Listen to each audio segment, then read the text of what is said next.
नाज़रीन welcome back to दुनिया today. मेरे साथ स्टूडियोज तशरीफ रखते हैं काजी मोहम्मद अनवर साहब, सुप्रीम कोर्ट बार एसोसिएशन के प्रेसिडेंट। मेरे साथ तशरीफ रखते हैं जस्टिस रिटायर्ड तारिक महमूद साहब। मुझे वाया सेटेलाइट कराची से ज्वाइन कर रहे हैं मौलवी इकबाल हैदर, जो पिटिशनर है, जिन्होंने रेफरेंस दायर किया है पाकिस्तान इलेक्शन कमीशन के पास। और मुझे फोन लाइन पे हैं सुप्रीम कोर्ट के सीनियर एडवोकेट AK डोगर साहब। और वक्फे से पहले AK डोगर साहब, हमारी डिस्कशन यहां तक पहुंची थी नाजरीन के स्विस कोर्ट्स के बारे में क्या कन्विक्शन एग्जिस्ट करती है, प्रेसिडेंट आसिफ अली जरदारी के बारे में शदीद अभाम है, लेकिन पाकिस्तान के लोअर कोर्ट्स में कोई कन्विक्शन एग्जिस्ट करती है जिसका रिकॉर्ड फिर भी प्रोड्यूस नहीं हो रहा। और मैं यही सवाल लेके चलता हूं मौलवी इकबाल हैदर साहब के पास। सर ये बताइए कि एक इल्ज़ाम, एक बहुत से लोग ये भी कह रहे हैं मौलवी साहब कि आपने एक रेफरेंस जो फाइल किया है वो दर हकीकत एक कमज़ोर रेफरेंस है और इससे प्रेसिडेंट जो हैं वो उनके लिए मुश्किलात में इजाफा तो क्या होना है, दर हकीकत उनकी ज़िंदगी आसान हो रही है उनसे, क्योंकि रेफरेंस में आपने कोई एनेक्शर नहीं दिया, कोई एविडेंस नहीं दी, आप कन्विक्शंस की बात करते हैं लेकिन कोई रिकॉर्ड आप साइट नहीं कर सकते। क्या कहेंगे आप?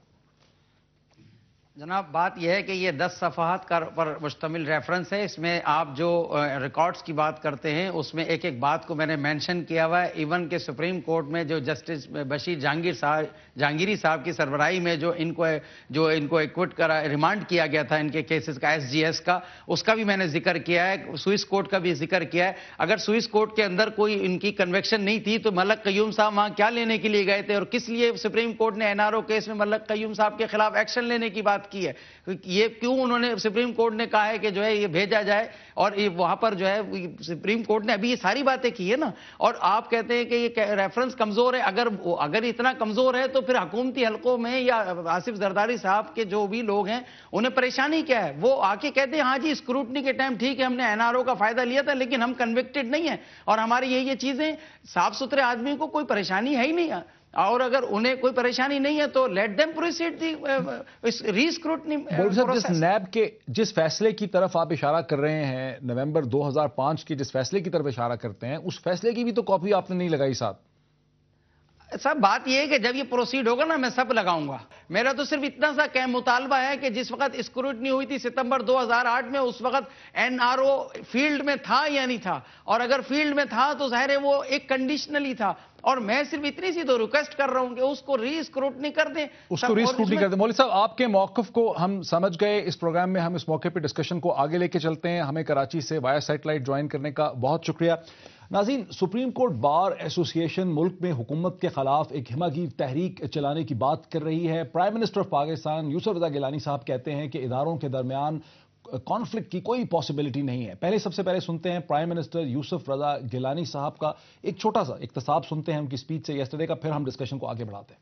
हम इदारों का तसादुम नहीं होने देंगे, हम इदारों का एहतराम करेंगे, अदलिया का एहतराम करेंगे, एग्जीक्यूटिव का अपना रोल होगा, पार्लियामेंट का अपना रोल होगा, हम इनमें तसादम नहीं होने देंगे।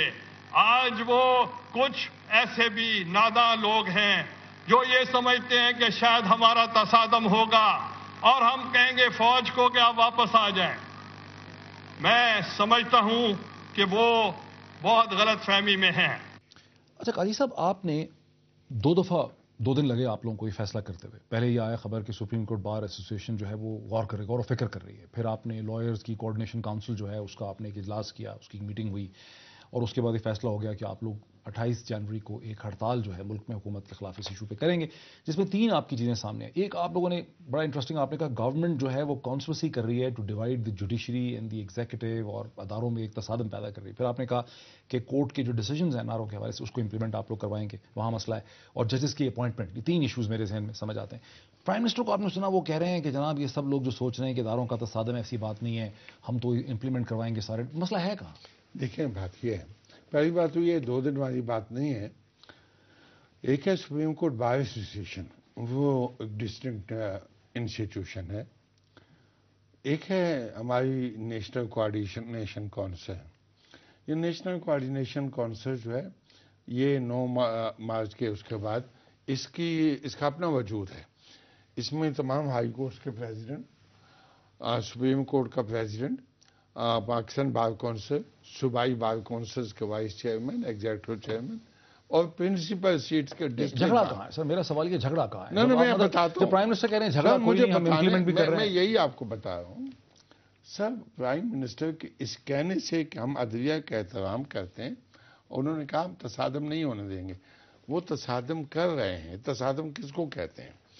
تصادم یہ ہے کہ سپریم کورٹ نے ججمنٹ دی 16 دسمبر 2009 کو، جس میں ڈائریکشن ساری دے دیں کہ یہ کرو یہ کرو. گورنمنٹ کو کہا کہ these are our orders and the reason will be given subsequently. اس کو امپلیمنٹ نہیں کیا گیا. وزیر اعظم صاحب نے کہا کہ we are waiting for the detail judgment. In fact that was the judgment. Detail was the reasoning. Then came the detail judgment. اب ججمنٹ میں کیا تھا؟ ججمنٹ میں وفاقی حکومت کو کہا گیا تھا ہو از دی ہیڈ آف وفاقی حکومت؟ دی پرائم منسٹر. ان کو کہا گیا تھا کہ باہر کے ملکوں میں جتنے کیسز ہیں ان کو امیڈیٹلی ریوائیو کرو فیڈرل گورنمنٹ کو. And federal government chief executive prime minister کہتے ہیں، میں چیف ایگزیکٹو ہوں.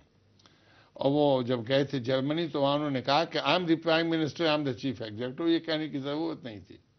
ان fact if he was the chief executive, ان کی moral duty, constitutional duty, legal duty ہے کہ سپریم کورٹ کے ڈیسیژن کو امپلیمنٹ کرے. اچھا میرے ساتھ میں ایک اور عرض کرتا ہوں، آپ کو بتا دوں. اس کے ساتھ وہاب بھی میرے ساتھ آن لائن. میں ان کو اسی لیے کہا اچھا ہوا، میں ان سے کنفرنٹریشن نہیں چاہتا، آپ سے بات کر رہا ہوں. اس کے ساتھ ہی یہ ہوا کہ سپریم کورٹ نے یہ آرڈر بھی دیا تھا کہ این آر او ایب انیشو وائرڈ ہے، اس لیے وہ تمام کیسز ریوائیو کیے جائیں اور ان ایکیوز کو ایکیوز ٹریٹ کیا جائے.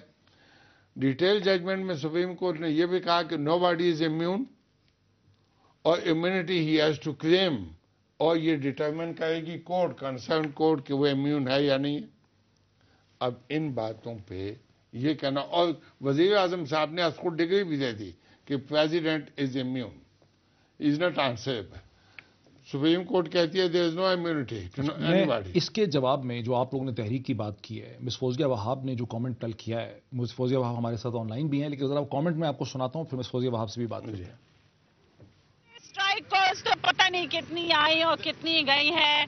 اگر وکلا اگر چند ہیں تو کیا وہ سیاسی پارٹیوں سے زیادہ طاقتور ہو گئے؟ کیا عوام کا مینڈیٹ ان کے پاس ہو گیا؟ کیا وہ عوام کو سڑکوں پہ نکال سکتے ہیں؟ اگر ایک دفعہ ایک واقعہ ہو گیا تو اس کا مطلب یہ تھوڑی ہے کہ ہر دفعہ یہ ہو جائے گا. اور پھر بات یہ ہے کہ جو سیاسی معاملات ہیں، اگر ہم نے یہ طے کر لیا ہے کہ پاکستان میں جمہوریت چلنی ہے تو پھر جو سیاسی معاملات ہیں وہ پارلیمنٹ کے فلور پہ طے کیے جائیں گے، سڑکوں پہ نہیں طے کیے جائیں گے. ججز کی تقرری مکمل طور پر جوڈیشری اور ایگزیکٹو کے درمیان کا معاملہ ہے. اس کا عوام سے، پبلک سے کوئی تعلق نہیں ہے. ناظرین ابھی آپ نے سنا مس فوزیہ وہاب کو. دیکھیں دو چیزیں کیسے وہ کہہ رہی ہیں. ایک تو وہ کہہ رہی ہیں کہ لائرز جو ہیں ہر دفعہ کامیاب نہیں ہوں گے، ایک دفعہ موومنٹ چلا لی تھی، اس کا یہ مطلب نہیں ہے کہ ہر دفعہ کامیاب ہوں گے. اور دوسرا انہوں نے کہا کہ ججز کی تقرری جو ہے وہ ایگزیکٹو اور جوڈیشری کے درمیان کا فیصلہ ہے، اس میں یہ وکلا، میڈیا وغیرہ عوام جو ہیں اس کا ریلیشن شپ نہیں. مس فوزیہ وہاب ہمارے ساتھ ہیں، ان سے بھی پوچھتے ہیں. مس فوزیہ وہاب، آپ نے جو کل کامنٹ کیا ہے اس میں آپ در حقیقت کیا کہنا چاہ رہی ہیں؟ جو میں نے کہا ہے وہی میں کہہ رہی ہوں، to precisely to the point, یہی کہنا چاہ رہی ہیں. دیکھیے ججز کی اپوائنٹمنٹ جو ہے دس از نو پبلک ایشو، اور اس پہ کوئی کنٹروورسی نہیں ہونی چاہیے. یہ ایگزیکٹو اور جوڈیشری کے درمیان ایڈمنسٹریٹو معاملات ہیں. یہ باہر کیوں ڈسکس کی جا رہی ہیں اور کیوں ججز کے نام لیے جا رہے ہیں؟ اس سے پہلے آپ مجھے بتائیے کیا کبھی یہ ججز کے نام کبھی پبلک میں ڈسکس ہوئے ہیں؟ عوام کو کیا معلوم کون کیسا جج ہے؟ عوام کو کیا معلوم کہ کون کیسا جج ہے؟ لیکن چیف جسٹس آف پاکستان کو تو معلوم ہے کہ ثاقب نثار کیسے جج ہیں، فلان جج کیسے جج ہیں، کس کو ایلیویٹ ہونا چاہیے. یہ تو ان کی ثوابدید ہے نا جسے پریزیڈنٹ روک رہے ہیں. کس کی ثوابدید ہے؟ یہ تو چیف جسٹس آف پاکستان کی ثوابدید ہے نا، پاکستان کے آئین میں. اور اس پہ فیصلہ دا کانسٹیٹیوشن، یہ ایک وہ ایڈوائز دے سکتے ہیں اور پریزیڈنٹ اس پر ہے، اس ایڈوائز کو ایکسپٹ بھی کر سکتے ہیں اور ریجیکٹ بھی کر سکتے ہیں. لیکن میرا آپ سے کہنا ہے کہ why are these things being discussed in the public? ٹھیک ہے یہیں رکیے. کیوں جی؟ Why are you discussing these things? That is what I am seeing. Who made it public? Who made it public? The government. These were confidential recommendations. It is a matter of confidence between the Chief Justice and the executive, the government. And the government sent it to the President. These are binding on the President. ہوا یہ کہ انہوں نے اس کو debate کیا. یہ 3 ہفتے پہلے کی 4 ہفتے پہلے کی ہیں سفارشات. یہ جو انہوں نے کہا ایڈوائز، یہ ایڈوائز بھی نہیں ہے، یہ ہے کہ these are the recommendation of the binding nature, یہ پرووائڈڈ ہو چکا ہے، یہ الجہاد کیس میں آ چکا ہے کہ یہ بائنڈنگ ہے. اس پہ الجہاد ٹرسٹ کیس میں میں کہتا ہوں who made them disputed? The government. Who made them debatable?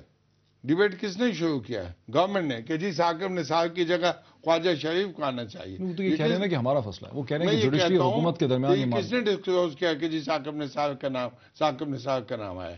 یہ اگر وہ کہتے ہیں نا کہ دوسروں کا، ہم تو supreme court bar association part ہے جوڈیشری کا، وکیل اور جج مل کے جوڈیشری بن. Let me take a quick break. ناظرین ایک کوئک بریک لیتے ہیں اور بریک کے بعد اس ڈسکشن کو اسی پوائنٹ سے کنٹینیو کرتے ہیں.